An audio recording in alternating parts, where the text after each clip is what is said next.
समस्त दुर्दक्षेद्वारा श्री परमेश्वर प्रीत्यर्थं तदेव लग्नं सुदिनं तदेव ताराबलं चन्द्रबलं तदेव विद्याबलं दैवबलं तदेव लक्ष्मीपदे ते अङ्घ्रियुगं स्मरामि करिष्यमाणस्य कर्मणः निर्विघ्नेन परिसमाप्त्यर्थम् आदौ विघ्नेश्वर पूजां करिष्ये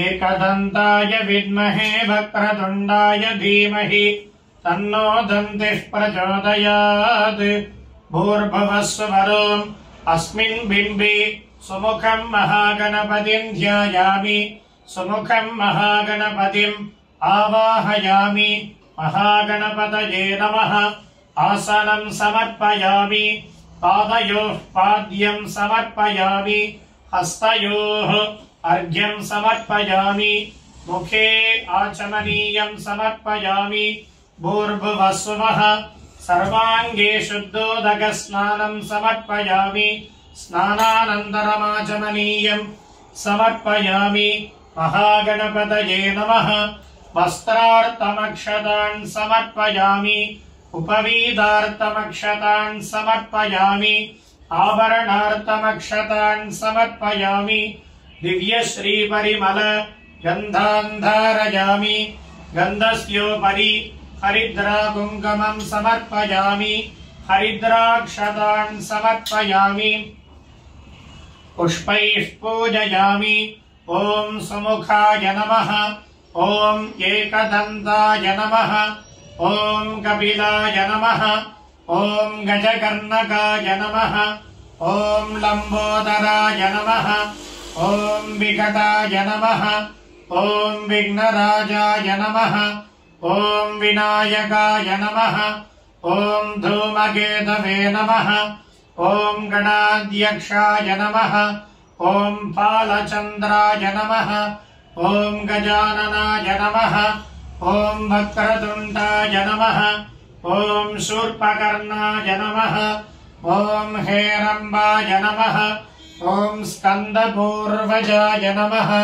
महागणपतये नमः नानाविधपरिमल पत्रपुष्पाणि समर्पयामि दशाङ्गं कुङ्कुमं धूपं सुगन्धं सुमनोहरम् आग्रेयः सर्वदेवानां धूपोऽयं प्रतिगृह्यताम् महागणपतये नमः सुगन्धधूपम् आग्रापयामि धूपानन्तरमाचमनीयं समर्पयामि भूर्भुवः स्वः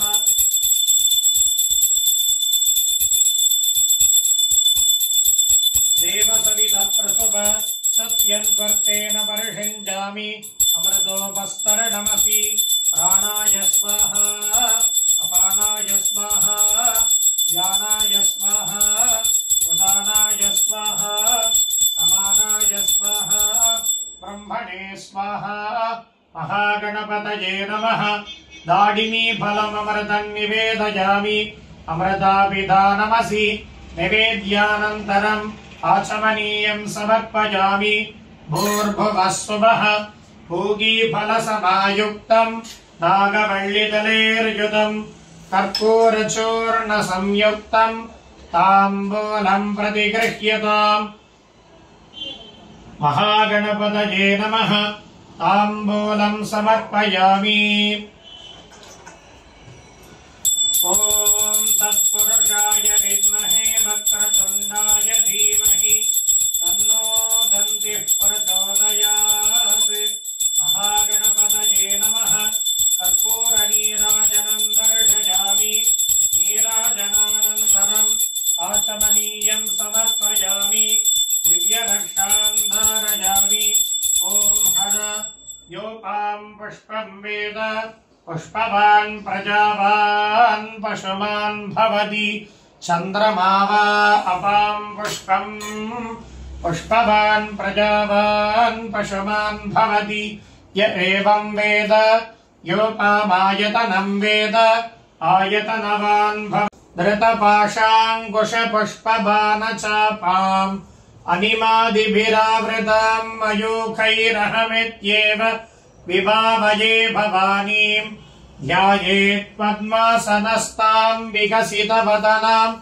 पद्मभद्रायदाक्षीम् हेमाभाम् पीतवस्त्राम् करगलितलसत्तेम पद्माम्बराङ्गीम् सर्वालङ्कारयुक्ताम् सततमभयताम् भक्तनम्राम् भवानीम् श्रीविद्याम् शान्तमूर्तिम् सकलसुरनुदाम् सर्वसम्पत्प्रदात्रीम् सकुङ्कुमविलेपनामलिकशुम्बिकस्तूरिकाम् समन्तहसिते क्षणाम् सचरजापपाशाङ्कुशाम् अशेषजनमोहिनीमरुणमाल्यभूषाम्बराम् जपाकुसुमभासुराम् जपविदौ स्मरेदम्बिकाम् ॐ ऐं ह्रीं श्रीं श्रीमात्रे नमः।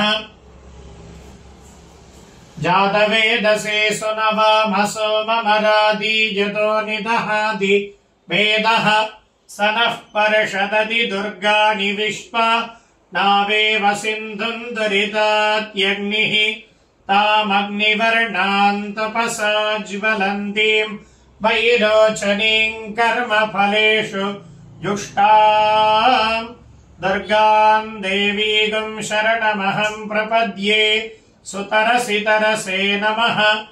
कात्यायनाय विद्महे कन्याकुमारि धीमहि तन्नो दुर्गिः प्रचोदयात्।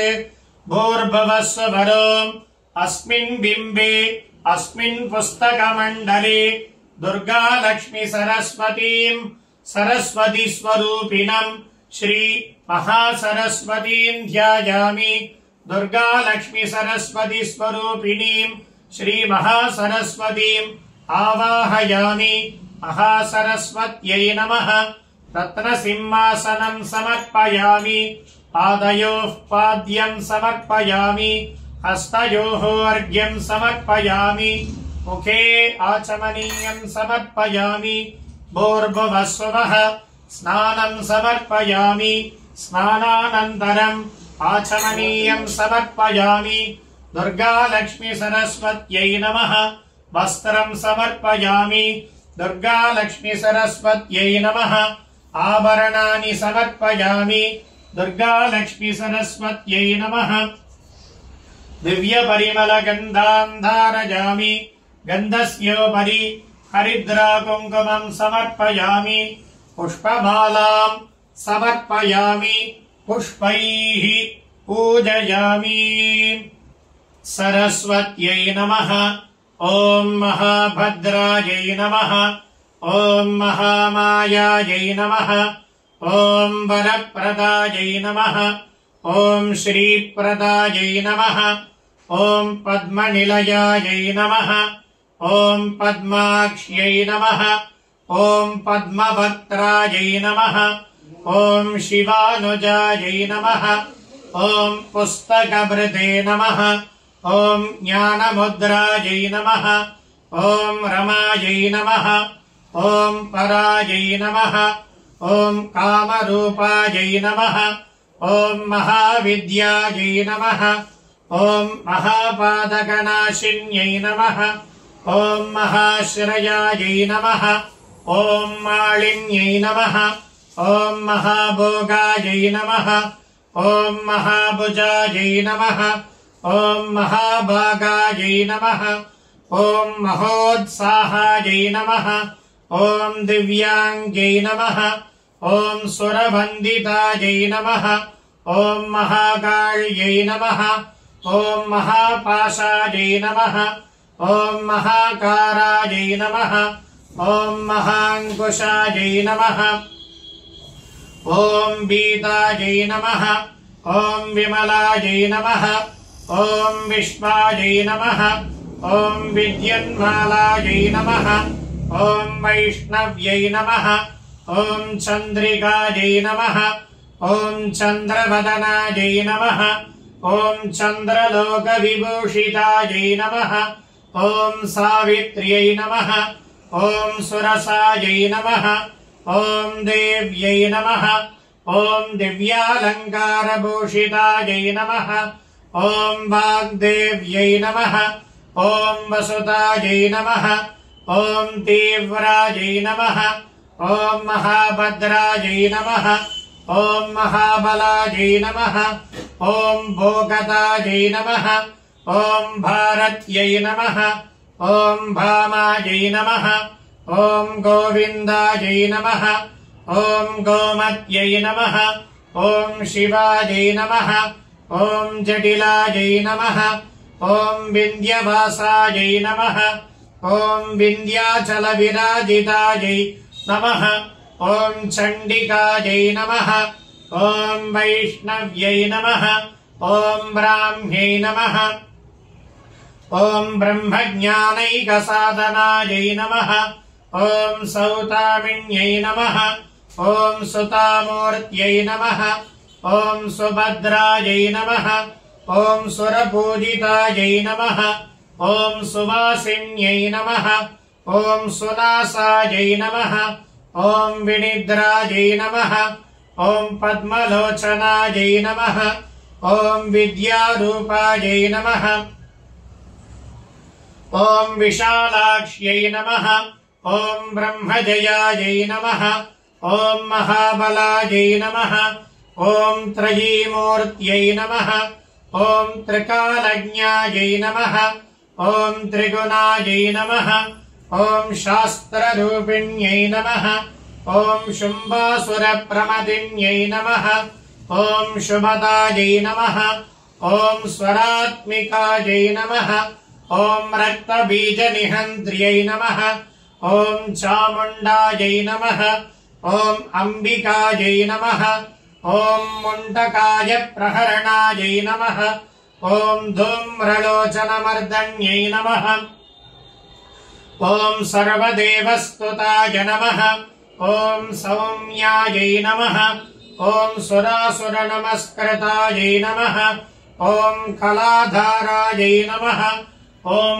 कालरात्र्यै नमः ॐ रूपसौभाग्यदायिन्यै नमः ॐ वाग्देव्यै नमः ॐ वाराह्यै नमः ॐ वारिजासनायै नमः ॐ चित्राम्बरायै नमः ॐ चित्रमाल्यविभूषितायै नमः ॐ कान्तायै नमः ॐ कामप्रदायै नमः ॐ वन्द्यायै नमः ॐ विद्याधरसुपूजितायै नमः ॐ श्वेताननायै नमः ॐ नीलभुजायै नमः ॐ चतुर्वर्गफलप्रदायै नमः ॐ चतुरानन साम्राज्यायै नमः ॐ निरञ्जनायै नमः ॐ रक्तमध्यायै नमः ॐ हंसासनायै नमः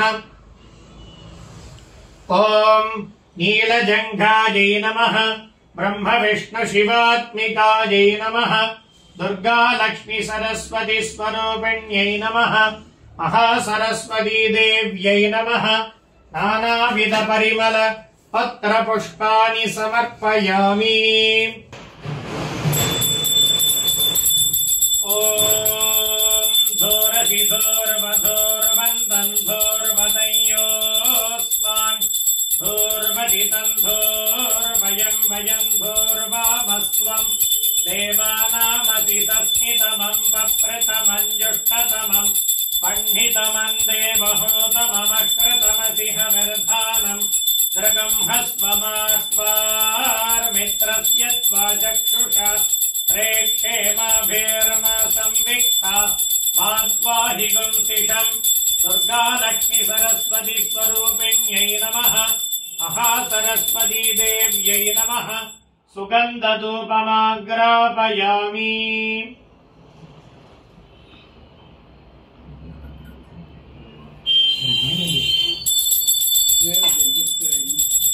उद्दीप्य स्वजातवेदोपघ्नन्निर्भिम् मम अशोकश्च मह्यमावह जीवनम् च दिशो दिश मानो हि गंसीज्जातवेदो गामश्वम् पुरुषम्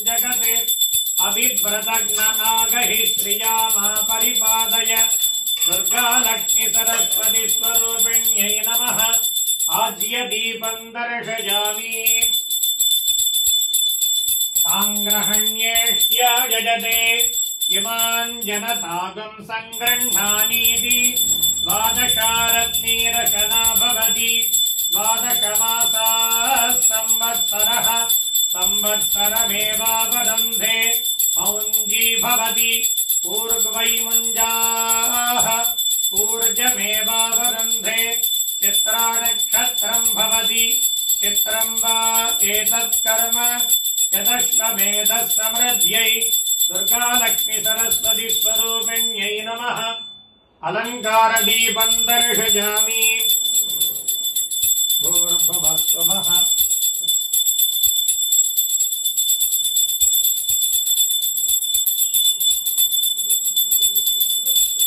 देवसवितः प्रसुभ सत्यम् त्वर्तेन परिषिञ्जामि अमृतमस्तु अमृतोपस्तरणमसि ॐ प्राणाय स्वाहा अपानाय स्वाहा ज्ञानाय स्वाहा उदानाय स्वाहा समानाय स्वाहा ब्रह्मणे स्वाहा दुर्गालक्ष्मी सरस्वती स्वरूपिण्यै नमः महासरस्वती देव्यै नमः ताम्बूलम् कदलीफलानि काश्मीरफलानि दाडिमीफलानि नानाविधफलविशेषानि नालिकेरगण्ठद्वयम् मुद्गान्नम् गुडान्नमेतत् सर्वममृतम् महानैवेद्यम् निवेदयामि अमृतापिधानमसि निवेद्यानन्तरम् आचमनीयम् समर्पयामि भूर्भुवस्सुवः पूगीफलसमायुक्तम्